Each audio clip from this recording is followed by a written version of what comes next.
like vibrate going out on Yeah, I can sign up. Yeah. Thank you. Wow. You want to make yours sweet or you're Welcome to the Dawson and Denise Show. I'm Dawson. And I'm Denise. And today we're talking about a subject that's been in the news about the African track star who just recently resigned from the U.S. Open. She just had some drinks, y'all, so she's feeling kind of like real good right now. So just trying to make it through this. We're talking about this subject on hermaphrodites or / intersex, which is a new term for it. Now, in the media, they've been kind of like penalizing this girl. They've been totally like bashing her.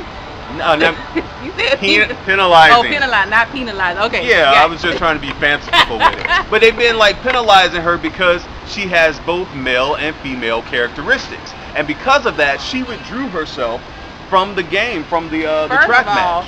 All of that was just so embarrassing. Very embarrassing. Let me say that. And if they were doing that for their own reason, they should not have made it publicly known. Yeah, about her situation. They shouldn't have made it known, but I mean, some people are like, well, you could look at her and don't she look kind of rough? You know, I see people that look like a man every day, but I'm not gonna send them to the clinic to get tested. Some people look like women too, especially exactly. down here in Miami. You never know. But the thing is this opens up a whole can of worms because this is a topic that is not talked about in the United States a lot. I mean, you get it when it comes to sociology and psychology. I mean, you can be whatever you want to be in this great land of America, so what does that matter? It doesn't matter anything to me, but some people feel like, oh my God, she had a competitive edge because she had these more male chromosomes. But did she really? How many more male chromosomes did she have from the other females? Well, they might correct me if I'm wrong, but for female it's XX, male XY. With the hermaphrodite, they have both XX and XY, and then they have male organs and females' organs sometimes too, and then other. So didn't drop.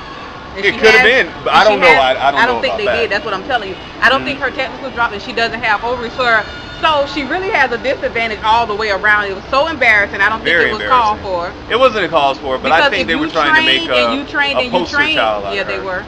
If you trained and you trained for this, I mean, I think she won fair and square. That's just my opinion.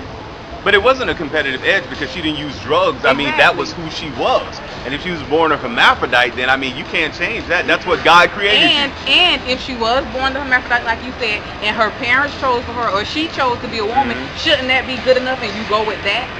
As simple as a name change? As simple as a name change, I think so. But a lot of people are saying, it's not fair. She's a freak and all this kind of stuff. Speaking of that, who should have the right if you're born a hermaphrodite? Who should have the right? Should they wait till the child is of age to tell you what they want to be, or should the parents decide right then and there and cover up the other part? I think the parents, I don't know. Some people think the parents should decide when the child's at birth, whether it's going to be a male or a female. Most of the time, if it's a centimeter penis, they go ahead and make it a female, and that's the parent's decision. Or sometimes they wait till the child gets to be adolescent and allow the child to make the decision. But by that time, if you lived your life as a woman and then you want to be a male, on what a person wants to be. Hey, that's what I say. But I mean, there are hundreds upon hundreds of thousands of hermaphrodites. And on that case you were telling me about the other day. There are several cases of hermaphrodites that are basically in the United States. But there was this popular one. It's an old one. I can't even think of the guy's name. But his penis was cut off in a botched circumcision. And I guess, his parents decided to go ahead and make him a female because the doctors got it and they said, he'll be better. He's not going to have a phallus or whatnot. So go ahead and make him a female. He did that, and then he went through life and just lived a troublesome life. And it's like we're basing that on sex. If you have a centimeter penis, we want to say, okay, make you a female. We're basing all these decisions on sex.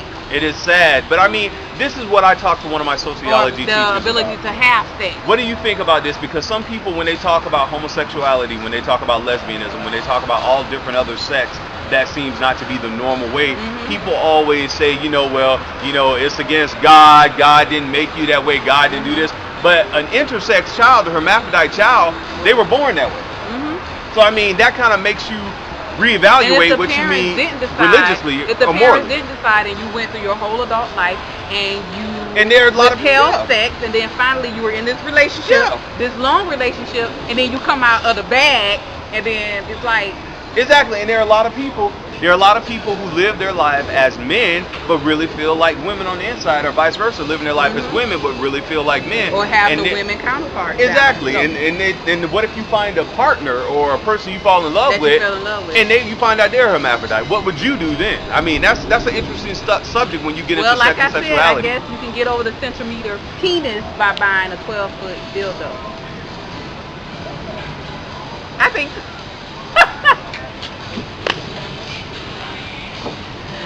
There's ways to work with this, people. We can work with this. I'm gonna let that go. That's if you want to stay. I mean, it's up to you. It's totally up to you. But well, some people, if they fall in love with a person. well, they can hell, just be you honest. have some men that have centimeter penis anyways, and they're all male, so it doesn't matter.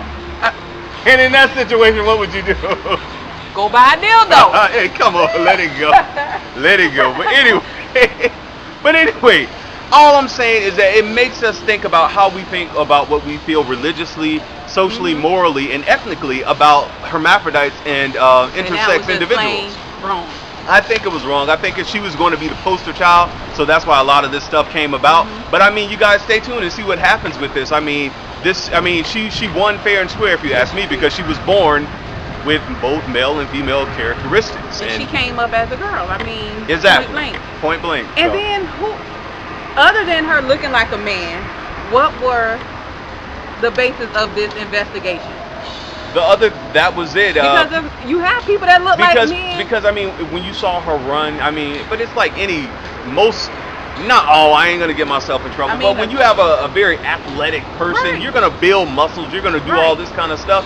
And it messes up your hormones. It does something. It makes you define and cut. So I guess people were looking at that and they were like running tests and let's see if she's really all female or whatnot. And it's been blown out of proportion. But she has a case.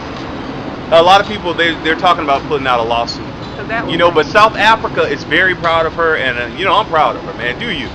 That's how I feel. So stay tuned for this to see how this whole thing plays out. But we can't avoid the intersex and hermaphrodite people that we have in the United States that we don't know about. That we don't know about. Exactly right. Because a lot of people ain't gonna put their business on Front Street. So that was our little topic today. Hope you guys stay tuned and research hermaphrodites and intersex. Don't be these people who just want to hear what the media says. Research it for yourself and know about it yourself. Everybody's somebody. Well, actually, there are two people, but anyway. Hey, thank y'all for watching Dawson and Denise. I'm Dawson, and I'm Denise. Take care. Let it go. Hey, why you can't handle your liquor, man? First of all, I can, and you would not put me on blast saying I can't. Thank you very much. You done almost fell. She was scared to walk out there on the boat. We went on a yacht. The boat was rocky. So what do you mean I almost fell? You cannot. Come on. I don't even drink, and I can tell. You was scared. She didn't want to go. We just went out there on the yacht, man. Hey, but she can't hold her liquor for real. Whatever. Have you ever heard of a person not being able to hold their liquor? Whatever. She can't hold her liquor. She almost fell in the water. It wasn't because of the water. It was because it was shaking. She almost fell in the water, man. Anyway, let it go. Let it go. The boat was rocking. Whatever. And if the boat is rocking, don't come and knocking. They got 4 bedrooms on there. Whatever. Peace.